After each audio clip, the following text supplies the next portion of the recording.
Jadi ada doa-doa yang sebenarnya itu tidak khusus, tetapi kemudian seakan-akan dibuat khusus karena memang ada dasar.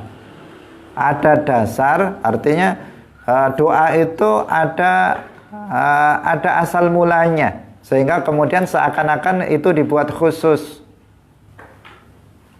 Misalnya untuk para sahabat, maka kita biasa menyebutnya radhiyallahu anhu. Untuk para sahabat, radhiyallahu anhu, semoga Allah meridhoinya. Nah, apakah radhiyallahu anhu itu hanya untuk para sahabat? Jawabannya tidak, sebenarnya tidak. Tetapi biasanya kalau sahabat, maka kita menyebutnya Abu Bakar radhiyallahu anhu, Utsman bin Affan radhiyallahu anhu, Muadz bin Jabal radhiyallahu anhu. Biasanya kita menggunakan radhiyallahu anhu karena memang dalam ayat Al-Qur'an ada yang menyebutkan doa untuk para sahabat ini. Wa radhiyallahu anhum wa radu anhu. Nah, itu ada ayat yang menyebutkan seperti itu. Salatullah salamullah alal hadi Rasulillah. Assalamualaikum warahmatullahi wabarakatuh. Waalaikumsalam warahmatullahi wabarakatuh.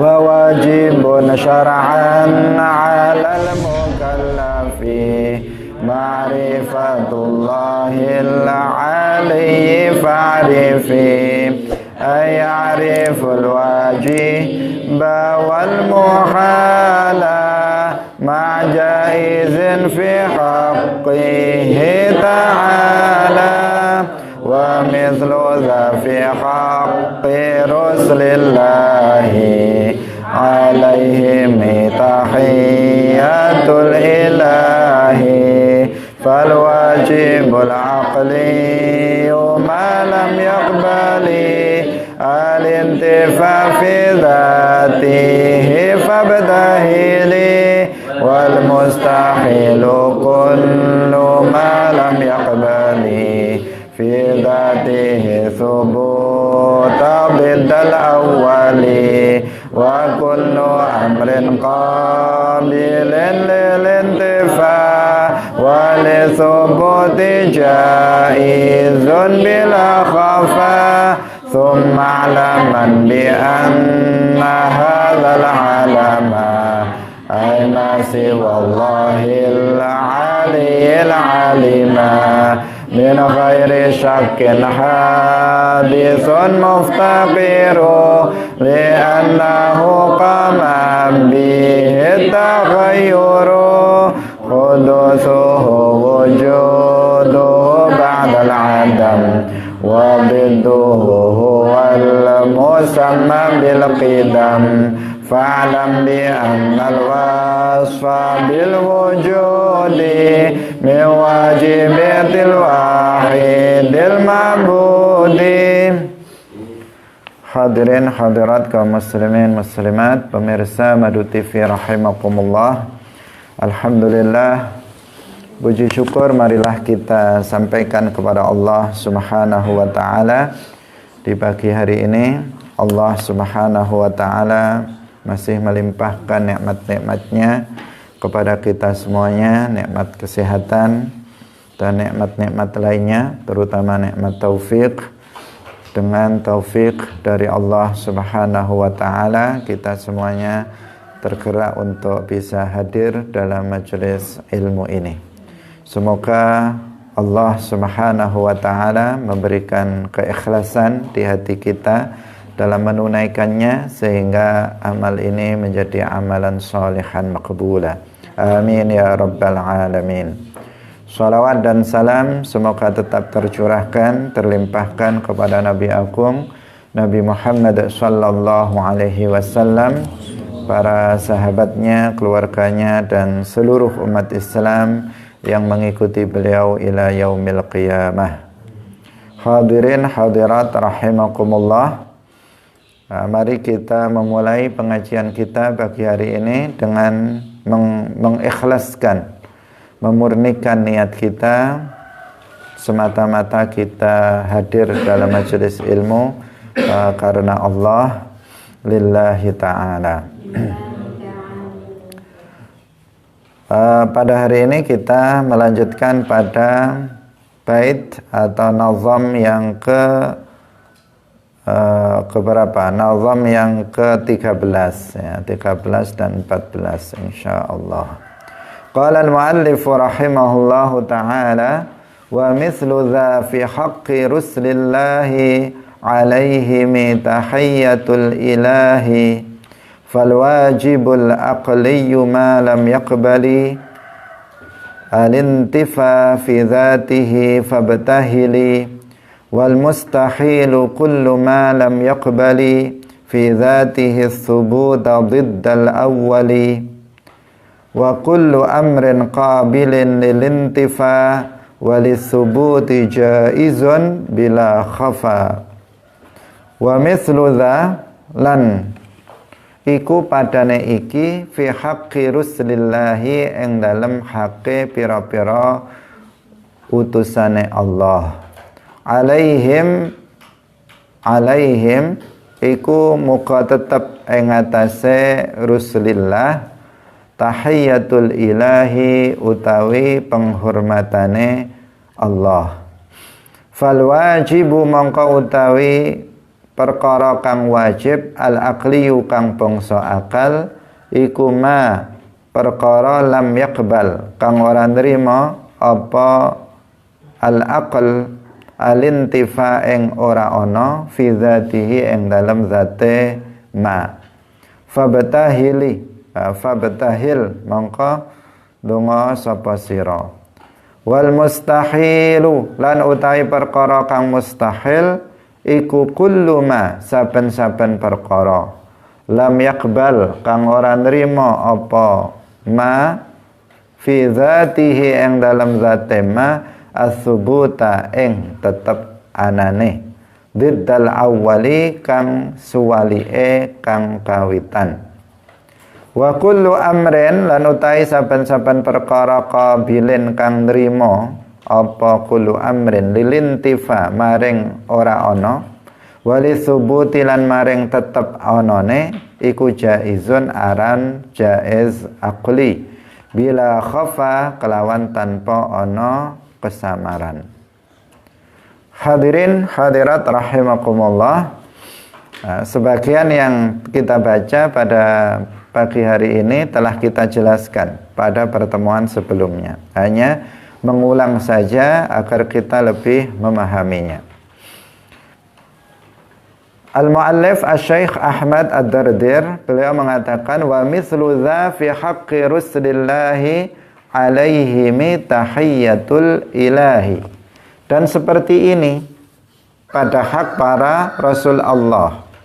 Seperti ini artinya seperti pada seperti halnya mengenal Allah itu wajib ain bagi setiap mukallaf.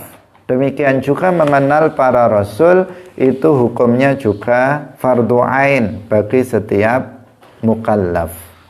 Kemarin telah kita jelaskan bahwa mu'allif mengatakan mengenal Allah itu wajib bagi setiap mukallaf. Nah, sekarang wa mithlu dza, seperti ini juga seperti mengenal Allah, sebagaimana mengenal Allah itu hukumnya fardu ain bagi setiap mukallaf. Mengenal para rasul itu hukumnya juga fardu ain bagi mukallaf, bagi setiap mukallaf. Nah, tetapi perlu dipahami di sini bahwa meskipun muallif menggunakan ibarah rusulillah, asalnya rusul bukan rusli, karena di sini nazam sehingga disukun rusli fi haqqi rusulillah. Tetapi asalnya apa?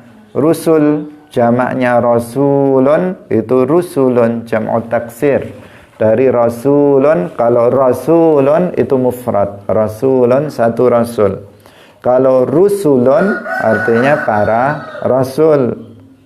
Nah, meskipun al-muallif menggunakan ibarah rusulun, tetapi yang dimaksud oleh muallif di situ adalah anbiya, adalah anbiya'u, yaitu para nabi, bukan hanya para rasul. Karena kita mengetahui bahwasanya setiap rasul itu pasti nabi, tetapi tidak setiap nabi itu rasul. Jadi setiap rasul itu pasti nabi. Ketika disebut rusul, maka di situ masuk para nabi. Tetapi kalau disebut nabi, kalau disebut nabi, maka belum tentu dia rasul. Karena ada para nabi itu yang masuk pada kelompok an-nabiyyur rasul, nabi yang sekaligus rasul. Ada an-nabiyyu ghairur rasuli, nabi yang bukan rasul. Tentang perbedaannya sering kita jelaskan. An-nabiyyur rasul, nabi yang sekaligus rasul. Kalau disebut rasul, maka di situ pasti dia nabi.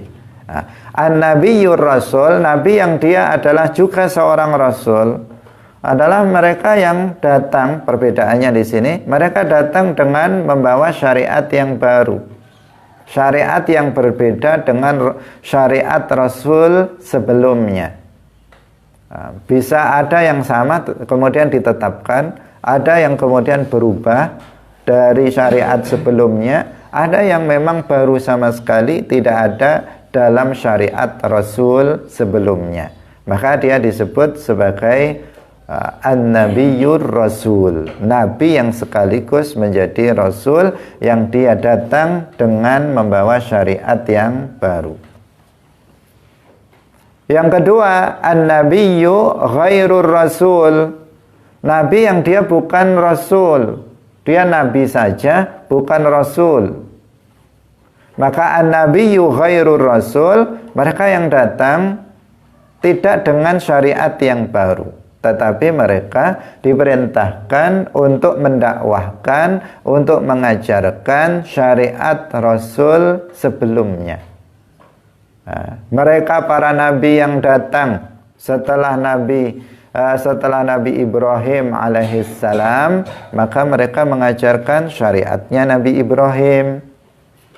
Mereka para rasul atau mereka para nabi yang datang setelah Nabi Nuh, maka mereka diperintahkan untuk mengajarkan, untuk mendakwahkan syariatnya Nabi Nuh. Mereka yang datang setelah Nabi Musa alaihissalam, maka mereka diperintahkan untuk mengajarkan syariatnya Nabi Musa, dan begitu seterusnya. Jadi para nabi yang bukan rasul, an-nabiyyu ghairur rasul, mereka datang tidak dengan membawa syariat yang baru, tetapi mereka mengajarkan kepada umatnya syariat rasul sebelumnya. Tentang masalah ini sudah kita uraikan beberapa kali dalam majelis kita ini. Maka yang perlu dipahami di sini bahwa ketika muallif rahimahullah mengatakan wa mithlu dza fi haqqi rusulillah, artinya fi haqqi anbiya'illah, fi haqqi anbiya'illah, bukan hanya an-nabiyyur rasul, tetapi an-nabiyyur rasul juga an-nabiyyu ghairur rasul, dua-duanya.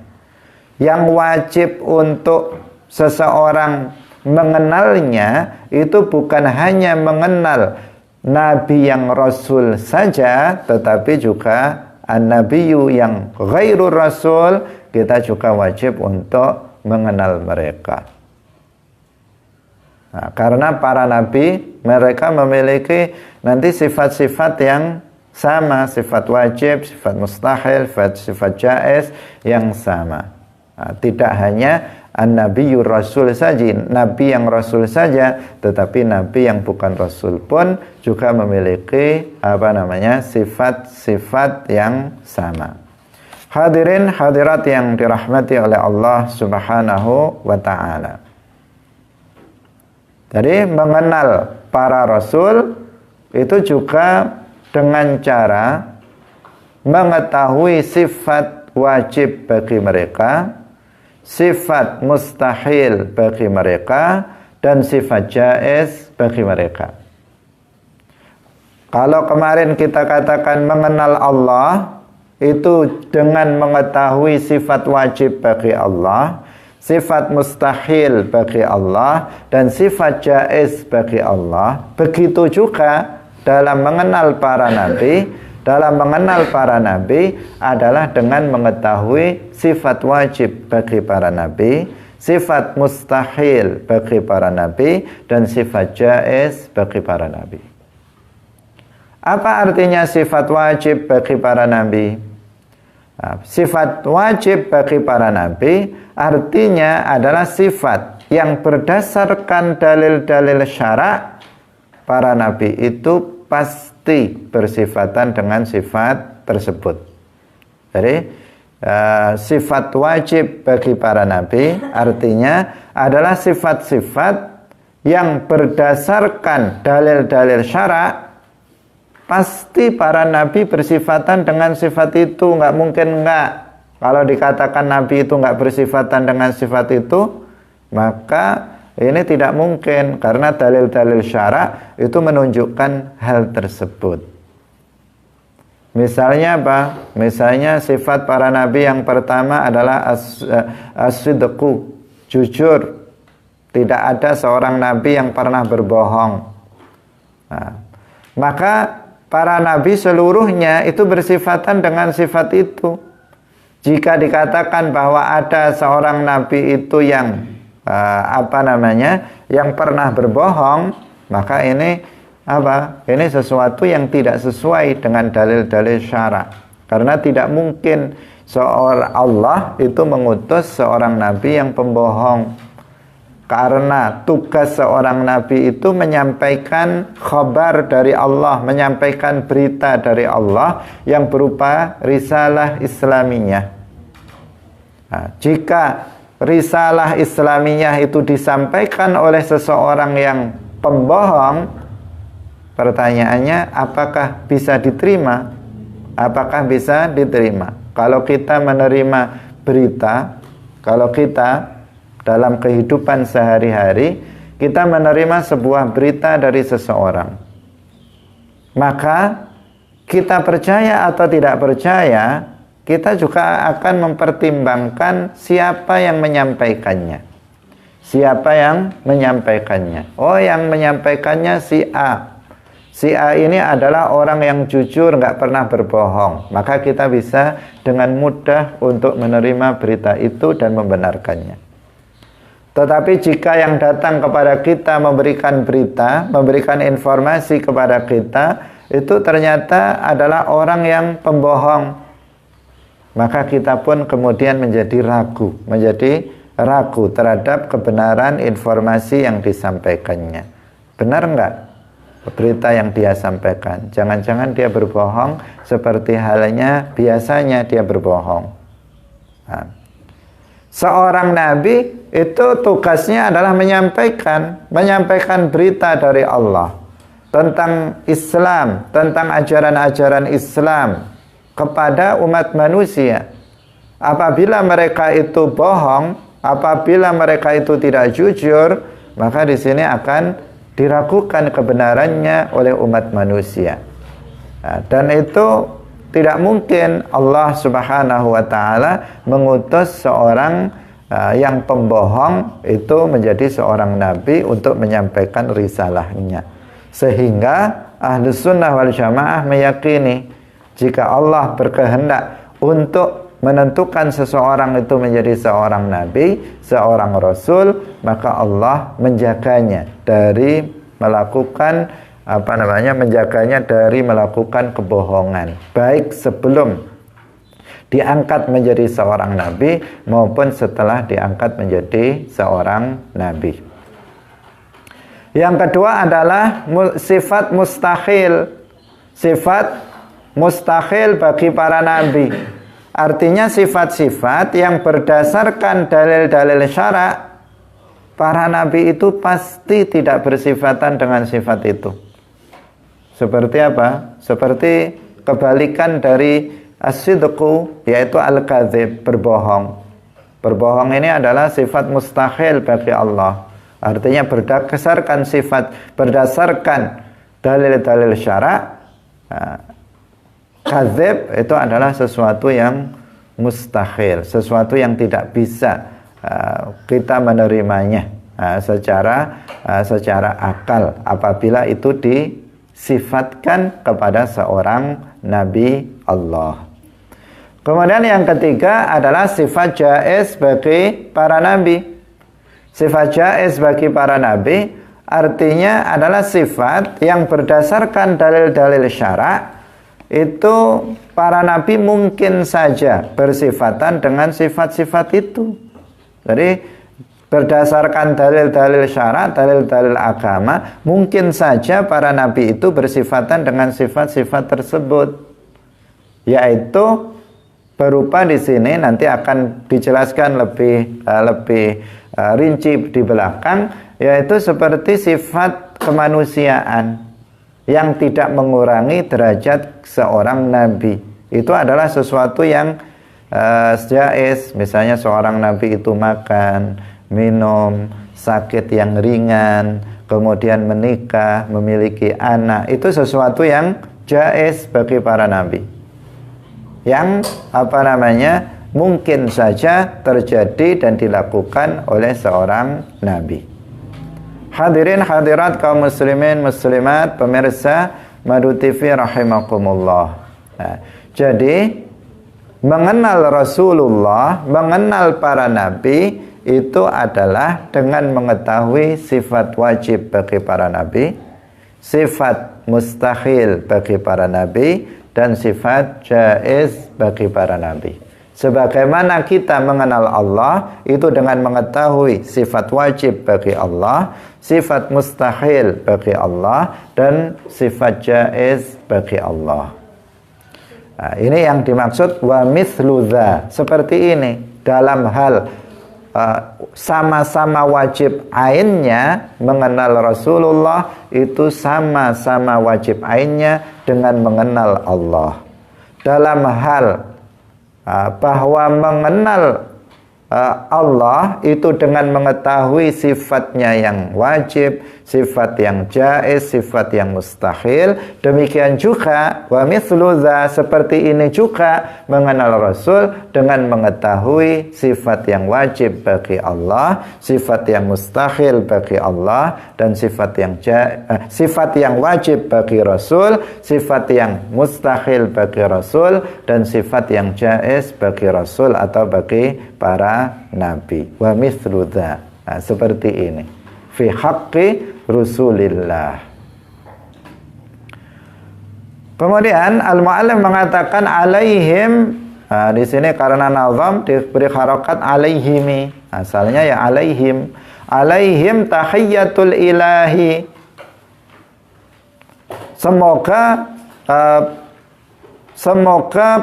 atas para nabi, atau semoga penghormatan, pemuliaan Allah itu tetap atas para nabi seluruhnya. Alaihim di situ rujuknya kepada Rasulillah, anbiyaillah. Semoga penghormatan, pemuliaan Allah itu tetap bagi para nabi. Ketika kita menyebut al-ilah, di situ tahiyyatul ilah. Kalau diterjemahkan secara harfiah, artinya tahiyyatul ilah itu penghormatan Tuhan. Tetapi ketika disebut Tuhan atau disebut dalam bahasa Arab al-ilah, maka yang dimaksud di situ adalah Allah.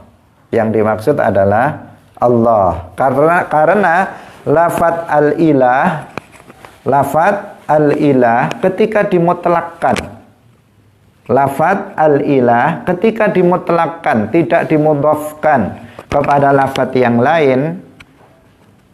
Saya ulangi lagi, lafadz al-ilah ketika dimutlakkan, disebut ilah begitu saja tanpa dimudhafkan kepada lafadz yang lain, maka maknanya adalah Allah. Jadi ketika kita mengatakan ilah, al-ilah, maka yang dimaksud di situ adalah Allah. Kenapa? Karena al-ilah dalam bahasa maknanya adalah al-ma'budu bihaqqin. Al-ilah artinya apa? Al-ma'budu bihaqqin. Apa artinya al-ma'bud bihaqqin? Yang disembah dengan hak, yang disembah dengan benar. Siapa yang disembah dengan hak? Allah. Yang disembah dengan hak adalah Allah. Karena itu ketika disebut Tuhan, maka yang dimaksud adalah Allah. Ketika disebut misalnya dalam bahasa Inggris God, maka yang dimaksud adalah Allah. Ketika yang dimaksud itu, ketika disebut al-ilah, maka yang dimaksud adalah Allah. Ini jika lafaz ini dimutlakkan. Tetapi jika lafaz al-ilah itu dimudhafkan, disandarkan kepada lafaz yang lain, tidak dimutlakkan begitu saja, tetapi dimudhafkan kepada yang lain, maka bisa memiliki makna yang berbeda. Bisa yang dimaksud itu adalah selain Allah. Misalnya seseorang mengatakan ilahul musyrikin, ilahul musyrikin. Apa yang dimaksud ilahul musyrikin? Yang dimaksud di sini adalah berhala, misalnya sesembahannya orang musyrik, sesembahannya orang musyrik, yang disembah oleh orang musyrik, bisa berupa patung, berhala, bisa berupa matahari, api, setan. Itu namanya ilahul musyrikin. Jadi ilahul kafirin, ilahul yahud, ilahul nasara, ilahul wahabiyah misalnya. Maka yang dimaksud ketika dimudhafkan kepada lafaz yang lain, maka bisa memiliki makna selain Allah. Tapi jika disebut ilah begitu saja dalam bahasa Arab, al-ilah begitu saja dalam bahasa Arab, maka artinya adalah Allah. Maka ketika muallif menyebut dalam kitabnya ini tahiyyatul ilah, artinya adalah tahiyyatullah. Artinya apa? Tahiyyatullah, penghormatan Allah, pemuliaan Allah. Itu semoga tetap bagi para nabi. Ini sebenarnya ya sama dengan sholawat atas para nabi. Nah, kalau biasanya itu menggunakan alaihimus salatu wassalam, alaihimus salatu wassalam, atau alaihimus salam, alaihimus salatu, alaihim salatullah. Ini maknanya adalah sama di sini dengan alaihim tahiyyatul ilah. Nah, kita bukan hanya kepada Nabi saja, Nabi kita Nabi Muhammad sallallahu alaihi wasallam kita bersolawat, tetapi kita juga bersolawat kepada seluruh para nabi. Kita biasanya mengatakan Nabi Adam alaihi salam, Nabi Adam alaihi salatu wassalam, Nabi Musa alaihi salatu wassalam, Nabi Isa alaihi salatu wassalam, Nabi Ibrahim alaihi salam atau alaihi salatu wassalam. Bisa kita membacanya dengan alaihi salam atau alaihi salatu wassalam. Boleh kedua-duanya. Bahkan juga boleh kita mengucapkan sholawat yang seperti biasanya kita mengucapkannya untuk Nabi Muhammad sallallahu alaihi wasallam. Biasanya kita kalau menyebut nama Muhammad, kemudian sholawatnya apa? Sallallahu alaihi wasallam, sallallahu alaihi wasallam. Biasanya kebiasaan kita kalau Nabi sebelum Nabi Muhammad itu kita mengatakan alaihi salam, Nabi Musa alaihi salam, Nabi Isa alaihi salam, Nabi Ibrahim alaihi salam. Biasanya seperti itu. Nabi Muhammad sallallahu alaihi wasallam. Pertanyaannya, apakah memang khusus seperti itu? Apakah memang kalau Nabi Muhammad itu sallallahu alaihi wasallam gak boleh alaihi salam? Apakah kalau para nabi itu khusus alaihi salam, nggak boleh sallallahu alaihi wasallam? Jawabannya tidak khusus.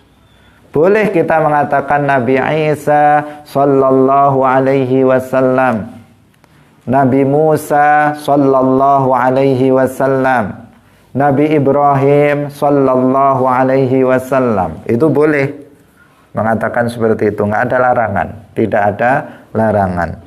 Demikian juga kita boleh mengatakan Nabi Muhammad alaihi salam, Nabi Muhammad alaihi salatu wassalam, itu boleh. Tidak ada pengkhususan. Meskipun sebagian ada yang berpendapat, oh itu kita kalau menyebut sallallahu alaihi wasallam untuk Nabi Muhammad karena berdasarkan ayat ya ayyuhalladzina amanu sallu alaihi wasallimu taslima, karena di situ ada salawat dan salam, sehingga ketika menyebut untuk Nabi Muhammad kemudian kita membaca sallallahu alaihi wasallam. Ada yang beralasan seperti itu. Tetapi pendapat yang unggul mengatakan bahwa di sini tidak ada pengkhususan. Tidak ada pengkhususan bahwa sallallahu alaihi wasallam hanya untuk Nabi Muhammad, nggak bisa untuk selainnya, nggak ada pengkhususan seperti itu, tidak ada. Tetapi boleh keduanya dipakai untuk Nabi Muhammad juga untuk selain Nabi Muhammad sallallahu alaihi wasallam. Tetapi memang kita biasanya begitu, kebiasaan kita. Ketika kita menyebut Nabi Muhammad, kebiasaan kita mengatakan sallallahu alaihi wasallam. Ketika kita menyebut Nabi selain Nabi Muhammad, kita menyebutnya alaihi salam. Karena kebiasaan kita begitu, sehingga terkadang sebagian orang ketika kita menyebut Nabi Musa sallallahu alaihi wasallam terdengar agak aneh. Terdengar agak aneh, kok sallallahu alaihi wasallam, biasanya alaihi salam. Kenapa agak aneh? Karena ya jarang orang menyebutnya seperti itu. Tetapi apakah itu nggak boleh? Jawabannya boleh. Karena di sini tidak ada pengkhususan bahwa sholawat ini untuk Nabi Muhammad, sholat ini untuk selain Nabi Muhammad sallallahu alaihi wasallam. Bahkan di sini disebutkan dengan menggunakan bahasa alaihim tahiyatul ilah. Jadi ada doa-doa yang sebenarnya itu tidak khusus, tetapi kemudian seakan-akan dibuat khusus karena memang ada dasar. Ada dasar, artinya doa itu ada asal mulanya, sehingga kemudian seakan-akan itu dibuat khusus. Misalnya untuk para sahabat, maka kita biasa menyebutnya radhiyallahu anhu. Untuk para sahabat, radhiyallahu anhu, semoga Allah meridhoinya. Nah, apakah radhiyallahu anhu itu hanya untuk para sahabat? Jawabannya tidak, sebenarnya tidak. Tetapi biasanya kalau sahabat, maka kita menyebutnya Abu Bakar radhiyallahu anhu, Utsman bin Affan radhiyallahu anhu, Muadz bin Jabal radhiyallahu anhu. Biasanya kita menggunakan radhiyallahu anhu karena memang dalam ayat Al-Qur'an ada yang menyebutkan doa untuk para sahabat ini. Wa radhiyallahu anhum wa radu anhu. Nah, itu ada ayat yang menyebutkan seperti itu, sehingga kemudian kita sering kalau para sahabat menggunakan doa radhiyallahu anhu. Tetapi apakah itu khusus untuk para sahabat? Enggak. Kalau para ulama kita menyebutnya misalnya Al-Imam Syafi'i radhiyallahu anhu, itu juga boleh. Al-Imam Abu Hanifah radhiyallahu anhu, itu juga boleh. Tidak khusus untuk para sahabat saja. Tetapi itu sudah umum ya, sudah umum, sehingga terkadang sebagian orang menyangka bahwa itu khusus. Kalau sahabat radhiyallahu anhu, kalau dia adalah para ulama, maka menyebutnya rahimahullah, rahimahullah. Nah, seperti itu. Padahal rahimahullah juga boleh untuk selain ulama, asalkan dia muslim, maka kita menyebutnya rahimahullah, itu boleh. si fulan rahimahullah. Sebenarnya juga tidak untuk khusus yang sudah mati. Nah, terkadang kita pemahamannya apa? Rahimahullah kalau sudah mati. Kalau belum mati, tidak rahimahullah. Kalau disebut rahimahullah, seakan-akan orang itu sudah mati. Nah, sebenarnya enggak juga seperti itu. Masih hidup pun itu boleh. Karena di sini apa? Mujarradud du'a. Di sini adalah sekedar doa. Doa agar seseorang mendapatkan rahmat Allah, hidup atau mati bisa didoakan dengan itu. Nah. Kemudian ada lagi doa yang sering dianggap itu pengkhususan, seperti karramallahu wajhah. Karramallahu wajhah. Biasanya doa ini diperuntukkan untuk Sayyidina Ali bin Abi Thalib radhiyallahu anhu. Karramallahu wajhah. Sering kita menyebut Sayyiduna Aliyun radhiyallahu anhu wa karrama wajhah wa karrama wajhahu. Semoga Allah memuliakan wajahnya. Apakah doa karramallahu wajhah itu khusus untuk Sayyidina Ali? Jawabannya tidak. Nah, meskipun kita umat Islam umumnya begitu, tetapi tidak khusus sebenarnya. Boleh kita mengatakan Abu Bakar karramallahu wajhah, Umar bin Al-Khattab karramallahu wajhah, Utsman bin Affan karramallahu wajhah. Boleh. Tidak ada larangan. Tidak ada larangan. Hanya saja memang umat Islam biasanya itu begitu. Kalau menyebut Ali bin Abi Thalib karramallahu wajhah. Kalau menyebut ya sahabat yang lainnya radhiyallahu anhu. Tapi apakah enggak boleh selain Sayyidina Ali dengan sebutan karramallahu wajhah? Sekali lagi itu boleh, karena itu bukan pengkhususan. Hanya kebiasaan saja umat Islam menyebut seperti itu. Sebagian ada yang beralasan dengan alasan yang itu tidak boleh atau tidak benar.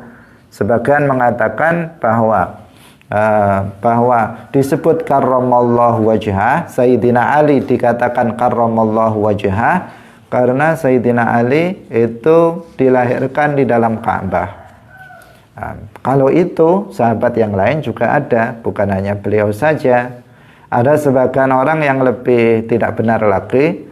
Sebagian orang tidak benar lagi dikatakan karramallahu wajhah karena Sayyidina Ali itu tidak pernah melihat kemaluannya, tidak pernah sepanjang hidupnya itu melihat kemaluannya, sehingga kemudian didoakan dengan karramallahu wajhah, semoga Allah memuliakan wajahnya.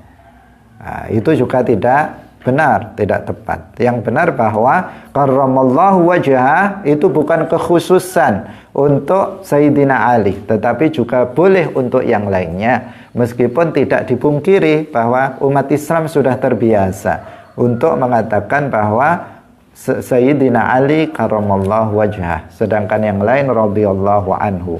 Tetapi jika seandainya di antara kita menyebut Sayyiduna Abu Bakar karramallahu wajhah, jangan kemudian mengatakan kok begitu, mestinya enggak begitu. Enggak. Karena apa? Itu bukan kekhususan untuk Sayyidina Ali karramallahu wajhah.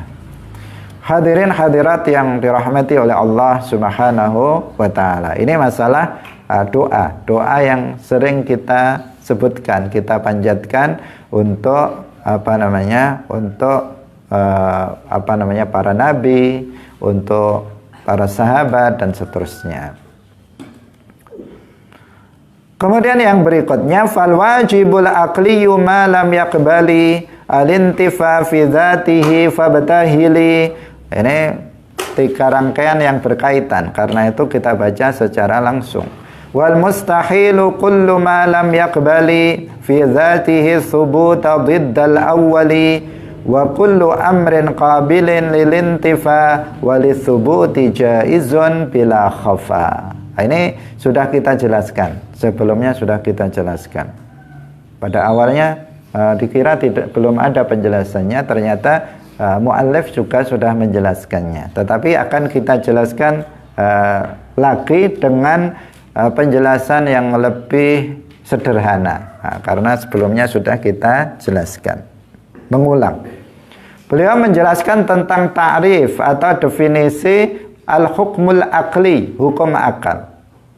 Bahwa al-wajibul aqli artinya malam yaqbal. Di sini li-nya itu karena syair untuk menyesuaikan dengan apa? Dengan wazannya, sehingga diberi kasrah yaqbali. Tapi asalnya apa? Yaqbal. Kenapa? Karena ada jazim, ada lam, huruf yang menjazmkan fi'il mudhari'. Maka aslinya apa? Lam yaqbal. Nah, tetapi karena darurat syair sehingga mengikuti wazan sehingga dikasrah lam yaqbali. Nah, kalau nazam seperti itu, alintifa asalnya alintifa'a. Nah, tetapi karena untuk kepentingan syair menjadi alintifa. Fal wajibul aqliyu ma lam yaqbal alintifa fi dzatihi fabatahili asalnya fabatahil fi'il amar. Nah, jadi wajib akli itu adalah sesuatu yang akal tidak menerima tiadanya pada zatnya. Akal nggak menerima nggak adanya, pasti ada. Yang kemarin sudah kita jelaskan. Wal mustahilu kullu ma lam yaqbal fi dzatihi thubuta. Kalau mustahil itu kebalikannya, diddal awal. Kebalikan dari yang pertama yaitu al-wajib al-aqli. Artinya adalah setiap sesuatu yang tidak menerima pada zatnya itu ada. Tidak menerima ada, pasti tiada. Itu namanya mustahil aqli.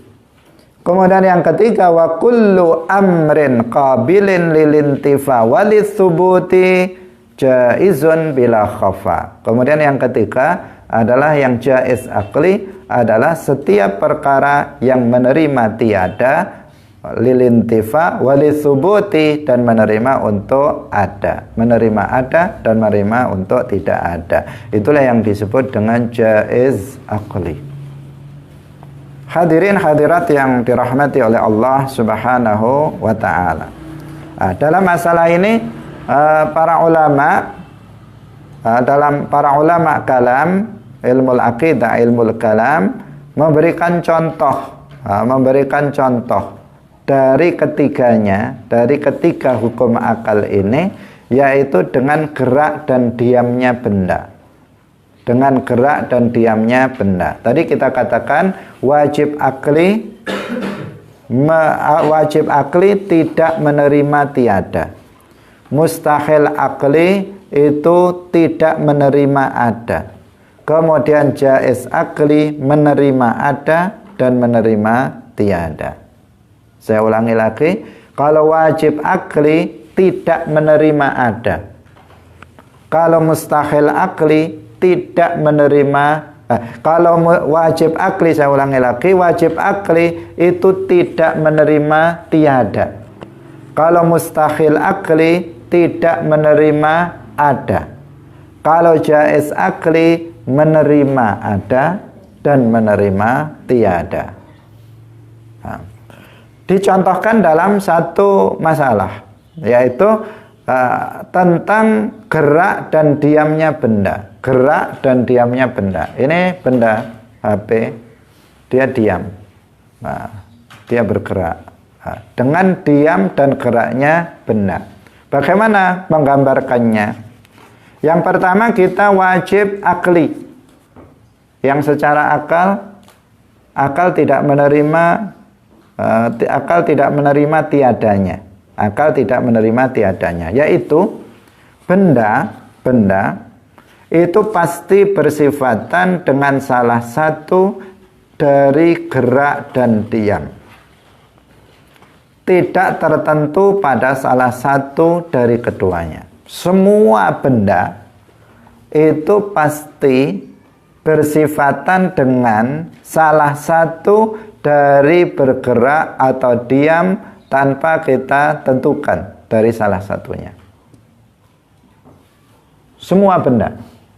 Apakah ada benda yang tidak bergerak dan tidak diam? Tidak ada. Benda namanya benda itu pasti pasti dia kalau nggak bergerak, ya diam. Ada benda itu yang selalu bergerak, ada yang benda itu selalu diam. Ada juga benda yang terkadang bergerak dan terkadang diam. Benda yang selalu diam seperti langit misalnya, dia tidak bergerak. Seperti misalnya gunung, dia tidak bergerak, diam. Ada benda yang selalu bergerak, nggak pernah diam. Seperti bintang, bintang di langit itu selalu bergerak. Ada yang bergerak dengan cepat, ada bergerak yang dengan lambat, ada yang bergerak di tempatnya. Itu bintang, selalu bergerak. Ada yang benda itu terkadang diam, terkadang bergerak. Seperti halnya kita manusia. Kita manusia ini terkadang gerak, kalau tidur diam. Kalau lagi jalan-jalan bergerak terus. Nah, ini namanya apa? Terkadang bergerak, terkadang diam. Benda, namanya benda, itu pasti secara akal bersifatan dengan salah satu dari bergerak dan diam. Jika dikatakan ada benda tidak bersifatan dengan salah satu dari keduanya, tidak bergerak, tidak diam, maka itu tidak bisa diterima oleh akal. Karena apa? Ini adalah sifat benda. Kalau Allah, maka dia berbeda dengan benda. Maka tidak dikatakan Allah itu bergerak, tidak dikatakan Allah itu diam.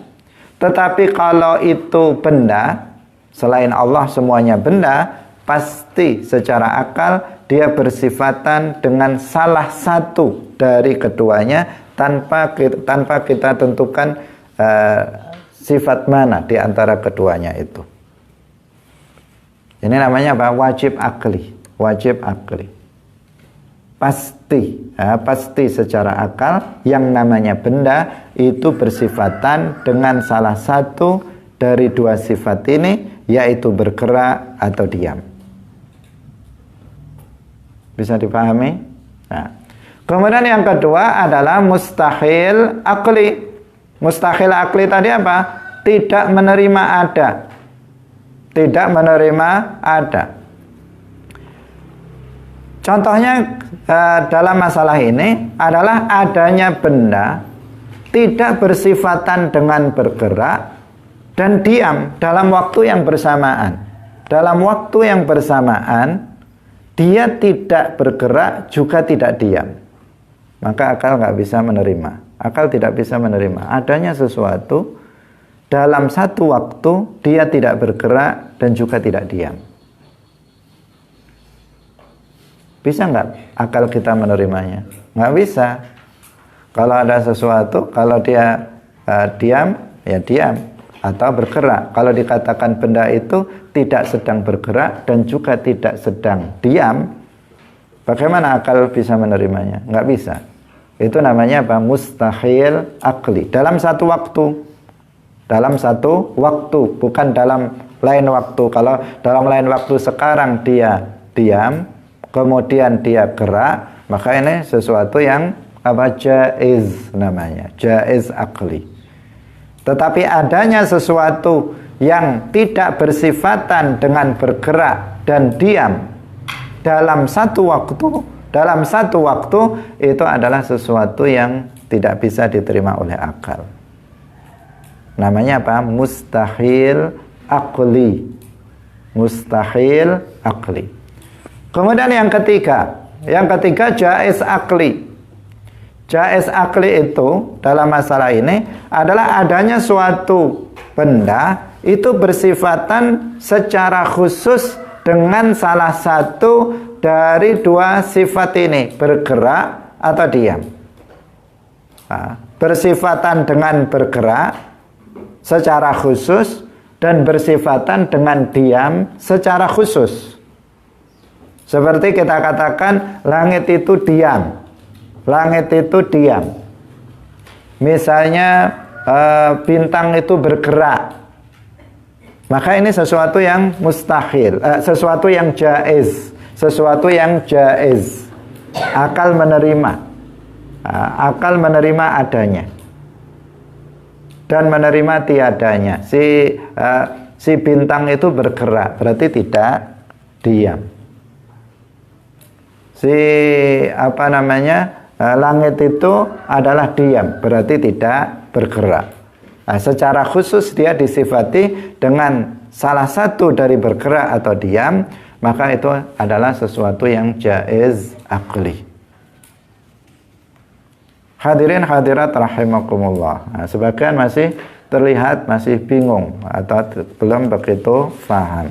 Nah, tapi kemarin ketika kita terapkan untuk Allah, kemarin kita sudah bisa memahaminya. Ini adalah kita berbicara tentang hukum akal murni. Dalam penjelasannya itu dijelaskan dengan diberi contoh tentang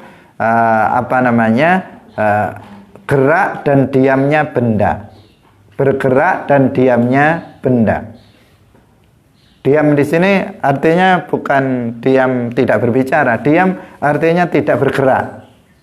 Ada benda itu bergerak, ada benda itu tidak bergerak. Nah, diam yang dimaksud tidak bergerak. Sedikit kita ulang lagi biar nampaknya kurang jelas ya. Jadi wajib akli itu contohnya bagaimana benda itu pasti bersifatan dengan salah satu dari bergerak dan diam. Pasti salah satu dari bergerak atau diam. Tidak tertentu pada salah satunya. Itu adalah wajib akli. Jika dikatakan bahwasanya ada benda itu tidak bersifatan dengan bergerak dan juga tidak bersifatan dengan diam, maka itu nggak bisa diterima oleh akal. Nggak bisa diterima oleh akal. Adanya benda, dia tidak dikatakan bergerak, juga tidak dikatakan diam, itu tidak bisa diterima oleh akal. Itu namanya wajib akli. Sekaligus mustahil akli, sekaligus mustahil akli ketika dikatakan bahwa benda itu tidak bersifatan dengan bergerak dan diam, berarti mustahil. Karena apa? Ini kan kebalikannya. Wajib akli itu kebalikan dari mustahil akli. Mustahil akli kebalikan dari wajib akli.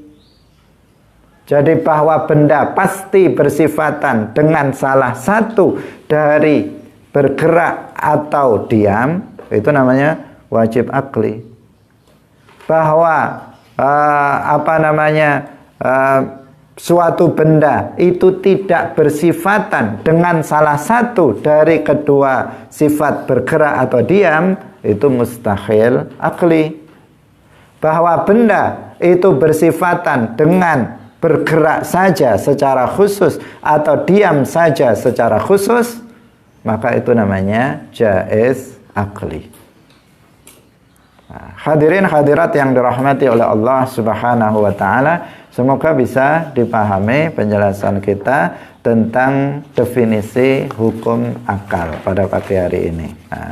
Insyaallah akan kita lanjutkan pada pelajaran berikutnya, nazam berikutnya. Masih terkait dengan ini penjelasan-penjelasan dasar tentang untuk mengantarkan kita kepada pemahaman yang benar terhadap akidah ahli sunnati wal jamaah. Demikian, barakallahu fikum, wallahul muwaffiq ila aqwamit thariq. Wassalamualaikum warahmatullahi wabarakatuh. Salamullah ala al-hadi Rasulillah.